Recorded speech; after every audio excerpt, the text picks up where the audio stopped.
Aula 5, pessoal, vamos lá começar a falar sobre viabilidade do projeto. Falei para vocês não enfaixarem a cabeça de vocês antes de quebrar, né? Para vocês buscarem aquelas informações dentro daquele pacote de conhecimento prévio que eu falei nas últimas aulas, porque agora a gente vai começar a analisar essas informações e cruzar elas para avaliar se realmente vale a pena a gente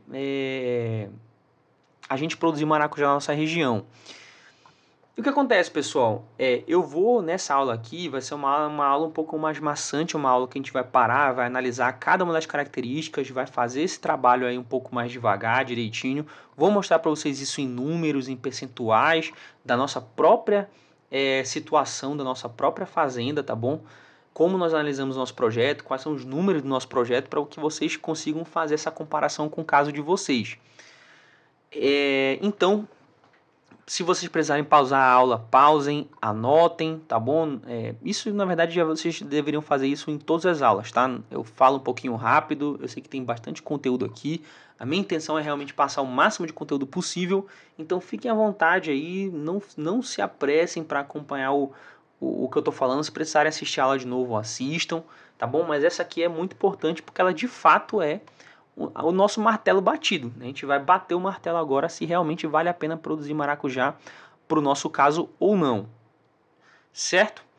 Então, só recapitulando alguns pontos interessantes que, como já passaram algumas aulas, eu acho importante reforçar, tá, pessoal? Alta produtividade não é sinônimo de alta lucratividade, tá bom? Muita gente confunde isso. Lucro, pessoal, ele é receitas menos despesas, tá bom? Então, se você produz muito gastando muito, o seu lucro obviamente vai ser menor. E a gente tem que tomar muito cuidado, porque as despesas, pessoal, é muito mais fácil a gente aumentar nossas despesas, aumentar nossos custos do que aumentar nossas receitas. Isso eu já falei para vocês, é muito perigoso, tá bom? E os custos, por essa facilidade deles aumentarem, e por conta deles, como eu estou falando para vocês agora, que ele está diretamente ligado e ser inversamente proporcional ao nosso lucro, a gente toma muito cuidado para não engessar o produtor, para não engessar a gente, tá bom? Porque você sabe, se você tiver acumulado de boletos aí no mês para pagar, sobra pouco dinheiro para você aproveitar, fazer alguns investimentos, né, fazer algumas melhorias na sua casa, enfim. Então a mesma coisa serve para o seu negócio. Se você tem uma empresa ou um negócio cheio de custos, até o pescoço de custos, você não consegue evoluir e você fica naquilo para sempre, tá bom? Então aqui é um exemplo de como a gente pode aumentar nossas receitas, que basicamente é produzindo mais e vendendo mais. Ou também agregando valor ao produto que nós já produzimos, né? Então são basicamente essas duas alternativas que a gente tem. Produzir mais para vender mais e agregar valor ao produto que nós já produzimos. Agora, para as despesas, pessoal, existem N possibilidades para elas aumentarem. Falhas no planejamento podem aumentar nossas despesas, manejo errado pode aumentar as despesas, imprevistos podem aumentar as despesas, reparos podem aumentar as despesas e por aí vai. Tá? Então, a gente tem que tomar muito cuidado com isso. É uma coisa que eu sempre vou estar reforçando para vocês. Porque o objetivo desse curso, no final das contas, pessoal, é a gente aumentar o máximo possível as nossas receitas e reduzir o máximo possível as nossas despesas. Vai ser sempre isso, tá bom? Mas claro que isso também, como eu venho sempre falando para vocês, não é um processo que a gente consegue resolver do dia para a noite. É um processo que muitas vezes a gente começa, avalia, ajusta, reavalia, reajusta e por aí vai. Então é um processo iterativo que todo dia a gente tem que melhorar um pouquinho, certo? Antes da gente começar a falar um pouco sobre esse cruzamento, fazer essa análise aí toda sobre as informações, pessoal, deixa eu detalhar um pouquinho para vocês quais são os custos de produção do maracujá quando a gente... porque assim, eu falei muito dos custos de produção, mas não detalhei eles, então deixa eu listar alguns custos aí principais, tá? Primeiro deles é mão de obra, tá, pessoal? Serviço de mão de obra realmente, que a gente tem diverso, inclusive, roçagem, aplicação dos produtos defensivos, fertilizantes, né, plantio, podas, então tudo isso é mão de obra que está envolvida, tá? Energia, né, muito relacionado à irrigação, porque a irrigação aí a gente vai usar bombas elétricas, como eu já falei para vocês normalmente, tá? Então a gente tem aí custo com energia. Fertilizantes, né, pessoal, para a gente poder fazer nossas adubações. Defensivos para poder proteger nosso pomar das pragas e doenças.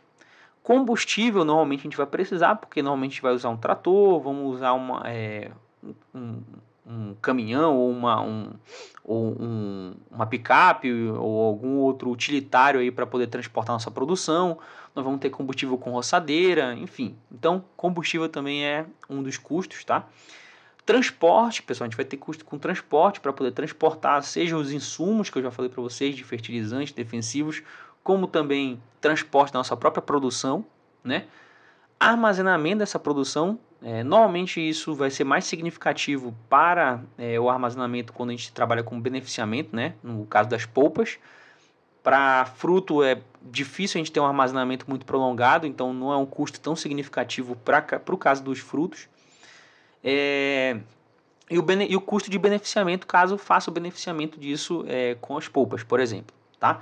Então, esses aqui são alguns custos de produção do maracujá, tá, pessoal? Isso aqui daqui a pouco eu vou falar de vocês, alguns números nossos, tanto números nominais quanto proporcionais, tá bom? Para vocês darem uma olhada e poderem fazer os comparativos com o caso de vocês, com a situação do plantio de vocês, certo? Então, agora que a gente tem as informações coletadas sobre a nossa região, nossa propriedade, nós já sabemos quais são as demandas da cultura do maracujá, as características da cultura do maracujá, já entendemos um pouco do mercado, vamos cruzar essas informações para poder identificar se de fato compensa a gente produzir maracujá na nossa região, na nossa propriedade, tá bom? E quais são os cuidados, se valer a pena, quais são os cuidados que a gente precisa ter de antemão para já se preparar, porque se a gente já for para começar nossa produção preparado, já é um passo extremamente importante para altas produtividades e altas lucratividade também, tá? Então, aqui é um exemplo que eu vou dar para vocês, pessoal, da coleta de informação da nossa região que nós fizemos, tá bom? Então, vocês podem fazer isso aí também com o caso de vocês, tá? Desculpa, pessoal. Nós temos aqui, ó, na nossa fazenda, uma área de baixo declive, ou seja, ela é praticamente plana. Tanto nossa fazenda quanto a área do nosso pomar é plana. Então, isso é muito interessante, já vou explicar para vocês daqui a pouco por quê. É uma região de muito vento, pessoal, porque a gente tem muita mata em volta, cercando e acaba canalizando o vento. Então, é uma área de muito vento, isso não é muito bacana para o maracujá, mas o nosso plantio de açaí ao redor, ele serve de proteção, ele quebra o vento, tá? Então, já facilita também. A nossa região, pessoal, ao longo do ano inteiro, a gente tem um fotoperíodo muito extenso. A gente tem praticamente 13 horas de iluminação no dia, né? A gente tem muito tempo mesmo de luz solar no nosso dia a dia e praticamente o ano inteiro. Isso para o maracujá é muito interessante, tá? Nós temos aí em torno de 13 horas por dia. Nós não temos épocas de frio na nossa região, a gente está falando aqui do mar, nós já somos da região equatorial, né, aqui perto da Amazônia.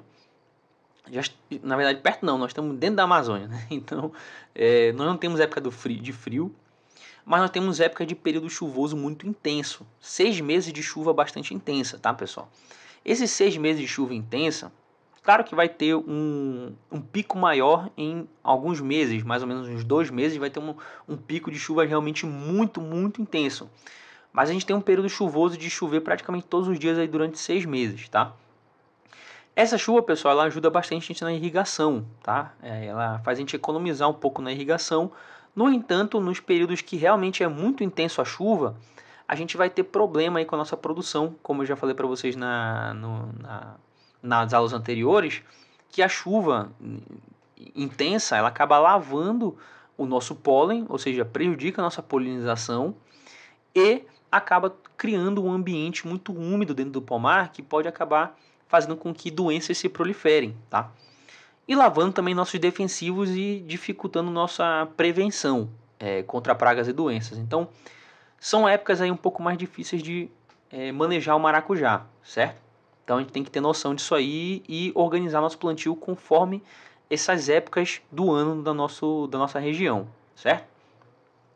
A antracnose é a doença mais comum na nossa região, tá bom? Para o maracujá, inclusive para todas as culturas, a antracnose é muito comum na nossa região realmente. Então, como é uma doenças principais do maracujá, a gente já se preparou de antemão, né? Porque a gente já sabia por conta do açaí que a antracnose realmente era um negócio que ia dar dor de cabeça pra gente. Pragas comuns, pessoal. A gente tem muito aqui, é até ruim de falar, né? Mas porque a arapuá é uma abelha, então eu não gosto muito de falar que a abelha é uma praga. Mas para o maracujá ela acaba atuando como uma praga porque ela rouba o pólen das flores. Então, a arapuá, se você tiver na sua região, saiba que ela é uma das principais pragas do maracujá. Aqui a gente tem bastante e eu vou explicar no curso como a gente maneja isso aí, tá bom? A gente não elimina elas, mas a gente faz um manejo para afastar elas, certo?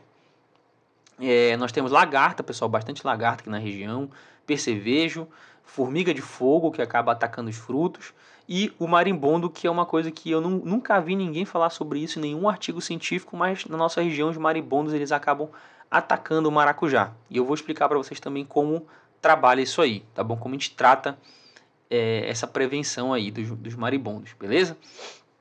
Então são algumas informações, pessoal, que a gente vai coletando. No caso do marimbondo, a gente descobriu isso depois, já quando a gente já estava produzindo, né? Mas o resto a gente já sabia de antemão. A gente foi pesquisando e foi avaliando essas informações, tá?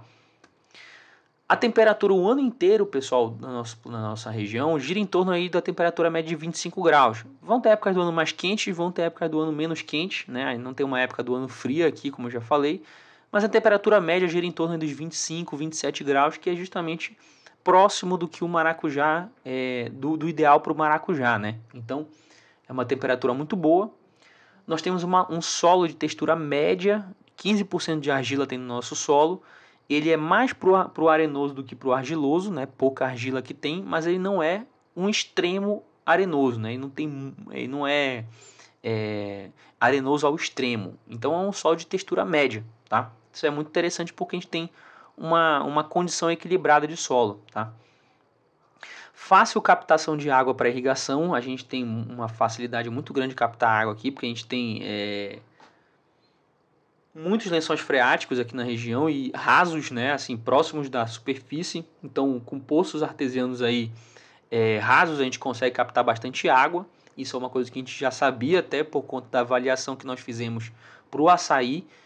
Então, é um negócio muito interessante. A gente não tem açude aqui. Se você tiver açude, é um negócio interessante também para a sua propriedade, para você captar água, mas nós não temos. Então, é tudo via poço. A nossa energia ela é monofásica, tá, pessoal? Então, nós não temos energia trifásica no nosso ramal.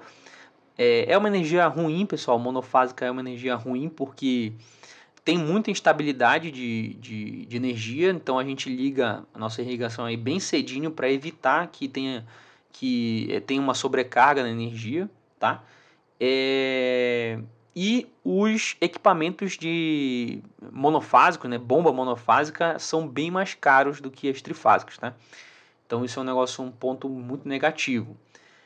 A única vantagem é que realmente ela está muito próxima do plantio. A gente está a 50 mais ou menos metros aí da fiação. Então ficou muito próximo, a gente praticamente não precisou gastar muito com cabo, né? Nós temos geração de energia solar na nossa propriedade. Isso é muito bacana porque abate os custos de energia que a gente tem, que são por conta da bomba ser monofásica, ela tem um consumo alto, então essa energia solar ela ajuda bastante a gente. Nós temos várias lojas agropecuárias na nossa região, tá bom? Então isso é muito interessante. Nós comercializamos com estabelecimentos próximos da propriedade, ou seja, a gente comercializa com estabelecimentos próximos, a gente não tem tanto custo com deslocamento, que eu já vou falar para vocês daqui a pouco sobre isso, tá? Nós vendemos rapidamente nossa produção, a gente captou bastante clientes próximos e conseguimos fidelizar eles. Então hoje praticamente nossa produção nós produzimos e vendemos já no outro dia praticamente. Então é bem rápido que a gente comercializa ela e nós mesmos beneficiamos, tá? Então a gente não contrata ninguém para poder fazer o beneficiamento dos nossos produtos. A gente faz tudo direitinho, de acordo com as orientações técnicas, de acordo com as licenças e tudo mais. Mas nós mesmos fazemos, nós não contratamos ninguém para fazer. Então, acaba que a gente economiza nisso aí, tá? No entanto, pessoal, nós somos pequenos produtores, nós não temos muitos implementos agrícolas. Então, muito trabalho ainda é feito sem equipamentos ou então com equipamentos pouco produtivos, né? Bomba costal, por exemplo, né? O nosso manual, inclusive. A nossa roçagem, nosso trator não passa no meio das nossas espaldeiras, a gente faz a roçagem com roçadeira costal, então acaba que a gente tem aí um custo mais elevado com algumas coisas por conta desse tipo de manejo, que depois eu vou explicar para vocês, tem muito a ver foi uma escolha nossa realmente fazer isso aí, foi um toma lá da cá, não tinha muito para onde fugir, porque era o espaço que a gente queria produzir, era aquele lá para aproveitar, certo? Então vocês podem ver aí, pessoal, que eu fiz uma listagem detalhada das características da minha região e da minha propriedade para poder analisar elas. Agora é que nós vamos realmente fazer a análise com base no que eu coletei. Então, vamos lá.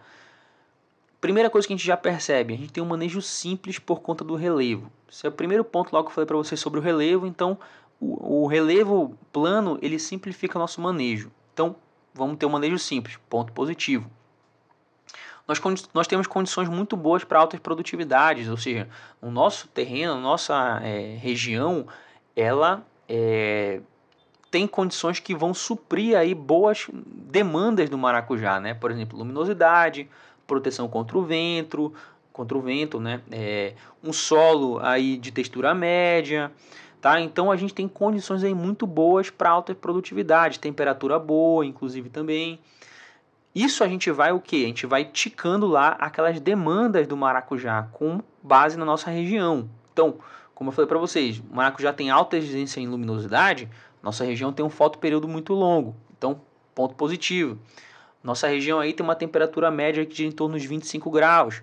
Muito interessante, porque a faixa do maracujá está em torno disso aí. Mais um tiquezinho positivo. E por aí vai. Então, eu estou resumindo isso numa frase só, mas é justamente essa comparação que a gente faz, tá? Nós temos sim um monitoramento e prevenção de pragas e doenças muito mais intenso na nossa região, por conta do período chuvoso, por conta da umidade elevada, por conta de nós estarmos numa região amazônica que tem uma variedade muito grande, uma biodiversidade muito grande.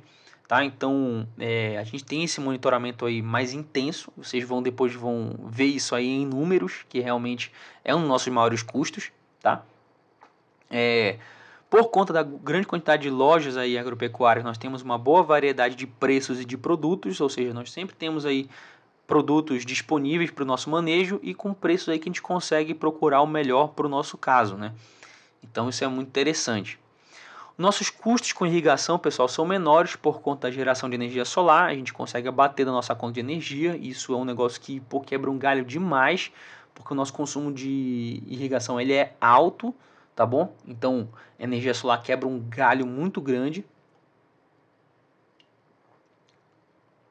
Nós temos custos muito baixos com transporte, armazenamento e beneficiamento dos nossos produtos. Né? Como eu falei, a gente comercializa perto, a gente armazena na nossa própria propriedade, a gente também faz o armazenamento dessas nossas polpas em um período muito curto, porque a gente já comercializa rapidamente. Então, a gente não tem muito custo com armazenamento. Beneficiamento também, a gente mesmo faz o beneficiamento, então a gente não tem praticamente custo com beneficiamento. São nossas horas e a gente é dono, então eu não vou colocar meu prolabore no meio, né? Até porque a gente está falando de pequeno produtor, eu não tenho que ficar fazendo isso aí, senão realmente vai ficar um negócio complicado.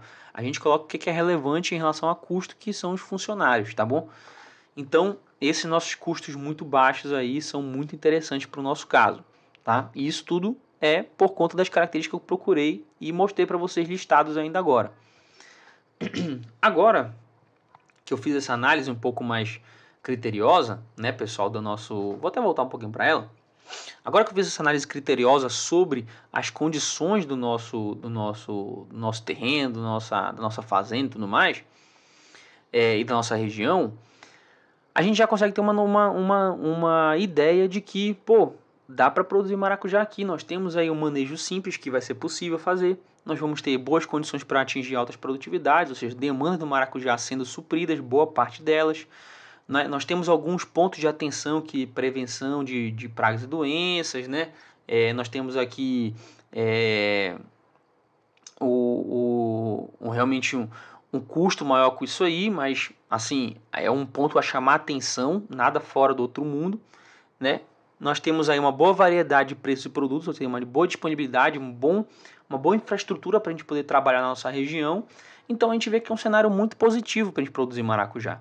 É esse tipo de olhar que a gente tem que ter quando a gente está analisando nossa região para poder saber se vale a pena ou não produzir maracujá. Vocês podem ter esse tipo de interpretação que eu estou mostrando para vocês, mas sempre cruzando com aquilo que eu falei para vocês, de características e demandas, tá bom? E também, obviamente, com o mercado, que é o que eu falo no final para vocês aí, né? O mercado a gente analisou na última aula, então é importante que você também tenha isso na ponta do lápis e é um cruzamento que eu vou fazer já já para vocês, tá? Agora a gente vai começar a falar isso em números e em proporções, né? Nossos custos mensais de produção no maracujá para que vocês consigam, caso vocês tenham uma situação muito próxima da nossa, ou vocês consigam enxergar uma possibilidade no caso de vocês que... Pessoal, esse aqui foi um trecho de uma das nossas aulas do nosso curso de manejo lucrativo do maracujá em pequenas propriedades. Tá? É um curso que a gente está lançando, onde a gente está abrindo toda a nossa estratégia, todo o nosso planejamento, todas as nossas práticas de manejo que tornaram o nosso pomar lucrativo e geraram uma nova fonte de renda para a nossa propriedade. Onde vocês conseguem encontrar esse nosso curso com as aulas completas?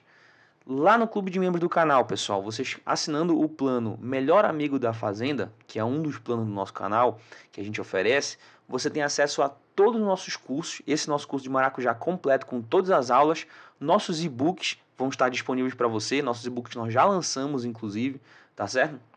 Vão estar disponíveis também outros cursos que nós vamos lançar, tudo isso assinando o nosso plano Melhor Amigo da Fazenda. Onde você consegue olhar esse plano para poder fazer sua assinatura? Você vai aqui nos comentários fixados que estão aqui embaixo desse vídeo. Você vai no primeiro link que é Seja Membro do canal e aproveite todas as vantagens. Pode clicar nele que vai abrir as opções para você escolher seu plano. Você vai no segundo plano, que é o Melhor Amigo da Fazenda, e você clica em Seja Membro. Por R$ 39,99 por mês, menos de R$40, menos de R$50, um preço realmente para o que você vai ter acesso sendo membro do canal, cursos, e-books, tudo mais. Esse preço realmente está super acessível. A gente está tratando isso aí realmente como uma parceria. Realmente é como se nós fôssemos melhores amigos, porque a gente está oferecendo um preço muito bacana para que todo mundo consiga ter esse conhecimento e ajudar nosso projeto ao mesmo tempo, tá bom? Então você vai lá, você assina e hoje os membros já estão tendo acesso a essas aulas, já estão assistindo e a aprovação tem sido excelente. Então eu convido você a se tornar membro do canal para poder ter acesso a tudo isso e muito mais. Show de bola? Então a gente se vê no próximo vídeo, galera. Espero você lá no clube de membros e a gente se vê.